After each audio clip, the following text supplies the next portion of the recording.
legal tender and lawful money. And what is the difference? The real problem is the economy. That's how the Constitution got started. They sent our guys to Philadelphia because the economy was bad. They were suffering from inflation. Some things, just never change. Now, let's talk about gold and silver. Why are gold and silver used as money? Around the world, not just in the United States. They're valuable. They are valuable. They have an intrinsic value. If you don't like coins, you can melt this down and make silverware. They don't rust and rot. That's where the term came from. Now, not everybody had silverware because silver is, kind of hard to come by. But, if you don't like it in this form, you can melt it and change it into something else. It has intrinsic value. All right? Why else do we use silver and gold? Constitution so states. Well, it was put into the Constitution. A small amount of it, especially with gold,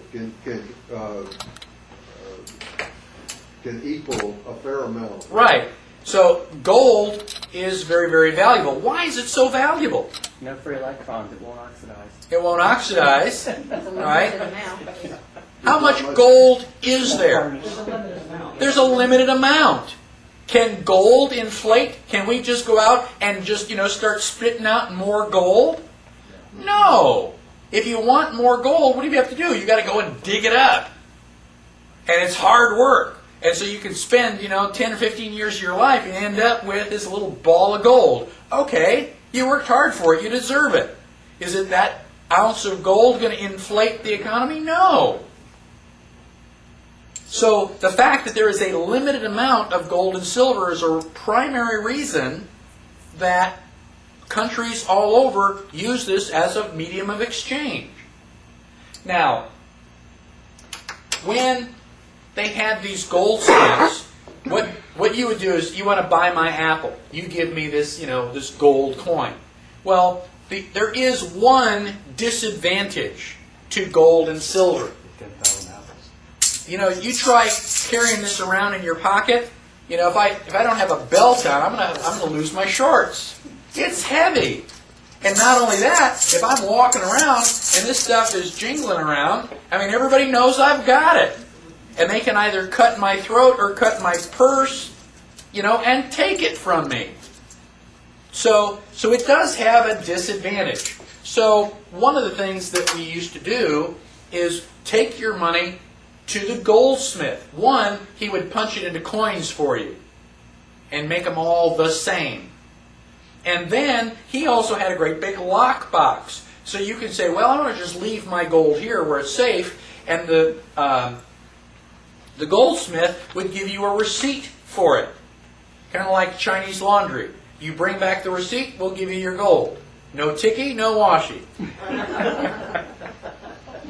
So we get your receipt. So now I want to buy your gold, or you buy your apple. I can say, don't go away. And I can run down to the goldsmith, give him my receipt, get the gold, come back and say, okay, here's the gold, you give me the apple. Well, what are you going to do with it? You don't want to keep it around, so you run down and give it to the goldsmith, and he gives you the receipt. Well, gosh, that's a whole lot of running around. If I've already got my gold receipt, can I give you the gold receipt, you give me the apple? Yeah, you're going to end up with it in 5 minutes anyway. It's a lot easier to carry paper. You just put it in your pocket or your wallet. It doesn't weigh as much, and it works the same way. You want the gold, you can go and pick it up. Now, the guy who's holding all the gold goes, wow, this is a real bummer. I've got 1,000 gold coins, and people only come in and collect like 100 of them at any one time. So only about 10% of the people who have gold here ever ask for it back. Everybody's using these gold receipts. Now, because I'm not terribly scrupulous, well, how can I take advantage of that? I can print more gold receipts. Yeah, but if I spend them, everybody's going to say, hey, Jack, how come you got all this money? Where are you getting all that? So I really can't spend it myself, but I can sure loan it to you. Nobody's going to ask you. If they say, where'd you come up with that money? I borrowed it from the goldsmith. So, I mean, that's like cool. So if I only have 10% of the people collecting their money, and I have 1,000 coins, I can print 10,000 notes. So I can print all these counterfeit gold receipts. And I can loan them to you, and loan them to you, and loan them to you. And now everybody's using the gold receipts. You can't tell them from the original ones because I printed the original ones. And now 10% of those people, 10% of the $10,000 are going to come in and collect their gold. And I've got the 1,000 pieces of gold that I need. That's how fractional reserve banking got started. I'm basically counterfeiting money legally.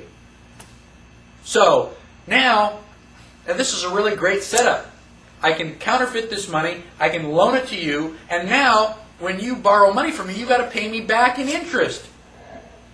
And I'm going to ask for the interest in gold. So I don't know where you're going to come up with it, but you're going to go out and bring back more gold. So if I've got more gold, I can print 10 times as much money. For every gold coin you print me, I can print 10 certificates and loan that out. It doesn't take an idiot to figure out that I'm going to be making money pretty much hand over fist here pretty soon. Now, I've got almost the perfect setup. Almost perfect because, you don't borrow enough money. I mean, you're a nice guy, but, you only borrowed maybe $5,000. And you're going to do that once because you want to buy a house. If I want to make more money, I got to figure out a way to loan more money. Who can I go to that will borrow money from me? Can I loan money to a government? Will governments borrow money? Yeah. And they borrow lots of money. Especially if somebody's about to attack. If your country is going to war, don't you want to borrow money so you can buy guns and defend yourself? I mean, and if you're going to borrow money now, aren't you willing to borrow that money at like a really high interest rate? The goldsmith says, yeah, I can loan you the money, but it's going to be 25 or 30%. The bad guys are coming. I need the guns today. I can't work. If you don't give me the money, I'm not going to have anything to defend. So yeah, I'll borrow the money. I'll give you your 30%. Ha ha! I've got the perfect solution. Except, you're battling this guy over here. So I've loaned you money. I'll go over here. You want to borrow money? I mean, you're fighting against this lady over here. You don't want her to win. I can loan you money too.